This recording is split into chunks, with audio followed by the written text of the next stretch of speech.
السلام عليكم ورحمة الله وبركاته. سبحانه من برهانه أجل وأعلى شانه أعلى العلا سلطانه سبحانه أما بعد. فأعوذ بالله من الشيطان الرجيم. بسم الله الرحمن الرحيم. وما الحياة الدنيا إلا لاعب ولهو وللدار الآخرة خير للذين يتقون أفلا تعقلون. আল্লাহ পাক বলেন, পার্থিব জীবন ক্রীড়া ও কৌতুক ব্যতীত কিছুই নয়। এরই মাঝে যারা আল্লাহ ভীতি অর্জন করে তাদের জন্য আখিরাতের আবাসই শ্রেয়। এতটুকু কথা কি তোমরা বুঝো না? عن عبد الله بن مسعود رضي الله تعالى عنه أن النبي صلى الله عليه وسلم قال المرء مع من أحبه رواه البخاري في صحيحه. সর্বস্তরের সম্মানিত মুসলিম ভাই ও বোনেরা, আসছে 11 জুন রোজ বৃহস্পতিবার শুরু হবে 2026 ফিফা ওয়ার্ল্ড কাপ তথা বিশ্বকাপ নামের বিশ্বকাপ। ইতিমধ্যে এটাকে নিয়ে বিশ্বের বিভিন্ন রাষ্ট্রে সর্বস্তরের মানুষের মাঝে, মুসলিম কিশোর কিশোরী থেকে শুরু করে যুব সমাজ থেকে শুরু করে বৃদ্ধ সকলের মাঝে শুরু হয়েছে তাকে নিয়ে শরীয়ত অসমর্থিত বিভিন্ন আয়োজন এবং উন্মাদনা। অবশ্যই জানা রাখা ভালো, ইসলামী শরীয়ত শরীর চর্চার জন্য খেলাধুলা করা অনুমতি দিয়েছেন, হারাম করেন নাই। বরং ইসলামী শরীয়ত খেলাধুলার প্রতি শরীর চর্চার জন্য, শক্তিশালী হওয়ার জন্য ইসলামী শরীয়ত উদ্বুদ্ধ করেছেন। আল্লাহর হাবিব সাল্লাল্লাহু আলাইহি ওয়াসাল্লাম বলেন, মুসলিম শরীফের হাদিসের মধ্যে আছে, 6667 নম্বর হাদিসে আছে, আল মুমিনুল কাবিয়্যু খায়রুন ওয়া আহাব্বু ইলাল্লাহ মিনাল মুমিনিজ যায়ীফ। শক্তিশালী মুমিন দুর্বল মুমিনের চেয়ে আল্লাহর কাছে অনেক প্রিয়। আজ যদি আমরা চিন্তা করি, আমাদের কাছে শিশু কিশোর থেকে নিয়ে সকল বুঝমান ব্যক্তিদের কাছে বিষয়টা স্পষ্ট যে আজকের বিশ্বকাপ থেকে নিয়ে সকল প্রকারের যে কোনো খেলা, এটা কি আদৌ শুধুমাত্র শরীর চর্চার মাধ্যম হিসেবে আছে নাকি অন্য কোনো কিছুতে পরিণত হয়েছে? স্পষ্ট বিষয় যেটা, সেটা হলো আজ এই খেলা শুধুমাত্র শরীর চর্চার মাধ্যম নয়, বরং তা উন্মাদনা, জুয়া, অশ্লীলতা, নগ্নতা, অহংকার, সময়, অর্থের অপচয় থেকে নিয়ে বিভিন্ন ইসলাম অসমর্থিত অনেক কাজ সেখানে জড়িয়ে পড়েছে এবং সেগুলোর অবিচ্ছেদ্য অংশ হয়ে পড়েছে, যেগুলো সম্পর্কে ইসলাম পরিপূর্ণরূপে হারাম ঘোষণা করেছেন।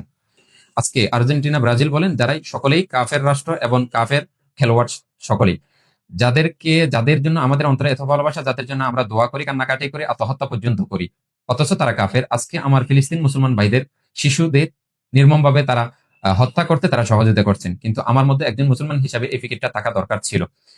আল্লাহ রাসূল সাল্লাল্লাহু তাআলা কোরআনে কারীমের মধ্যে বলেছেন সে সম্পর্কে, লা তুতিউল কাফিরিন ওয়াল মুনাফিকিন, তোমরা কখনো কাফের এবং মুনাফিকের অনুসরণ করো না।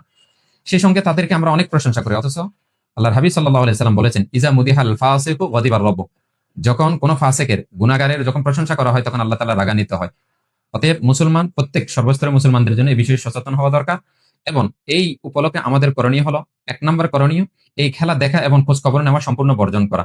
কারণ একজন মুমিন, আল্লাহর হাবিব বলেছেন, ইন্নাল মুমিনা ইয়ারা দুনুবাহু কাআন্নাহু কাঈদুন তাহতা জাবালিন ইখাফু আন ইয়াকা আলাইহি। একজন মুমিন এই ধারণা করে সে একটা পাহাড়ের নিচে আছে, পাহাড়টা তার উপরেই পড়বে। অতএব কখন কিয়ামত হয়, কখন মৃত্যু হয়, আমাদের কারো জানা নাই। বিধায় এই সকল গুণাগুলো সাপোর্ট না করা, খোঁজ খবর না নেওয়া, এটাই মনে করে আমার মৃত্যু এখনো হতে পারে, ইবাদতের প্রতি মগ্ন হওয়া। নাম্বার 2, আমাদের প্রত্যেকে যে স্তরের মধ্যে আমরা সংযুক্ত আছি, আমাদের অধীনস্থদের কে এই সকল বিষয় থেকে তাদেরকে ফিরিয়ে আনার সর্বোচ্চ চেষ্টা করা। কারণ অধীনস্থদের সম্পর্কে আমাদেরকে কিয়ামতের ময়দানে জিজ্ঞেস করা হবে। আল্লাহর হাবিব সাল্লাল্লাহু আলাইহি ওয়াসাল্লাম বলেছেন, কুল্লুকুম রাঈন ওয়া কুল্লুকুম মাসউলুন আন রাইয়াতি। প্রত্যেক ব্যক্তিকে তার অধীনস্থ সম্পর্কে জিজ্ঞেস করা হবে। অতএব আমার অধীনস্থ সম্পর্কে আমার সচেতন হওয়া দরকার। বিশেষ করে একজন অভিভাবককে তার ছেলে মেয়ে, স্ত্রী, সন্তান সকলের বিষয়ে অনেক প্রশ্ন করা হবে। বিধায় তাদেরকে সংযত রাখা, তাদেরকে নিরাপদে রাখা, এই সকল গুনাহ থেকে বিরত রাখা, এটা আমার ঈমানী দায়িত্ব। আমি যদি এটাকে পছন্দ করি, এমত অবস্থা হাদিসের মধ্যে এসেছেন, ইজা উমিলাতিল খাতিয়াতু ফিল আরদি কানা মান শাহিদাহা ফাকারিহাহা ওয়া ক্বালা মাররাতান আনকারাহা কানা কামান গাবা আলাইহা।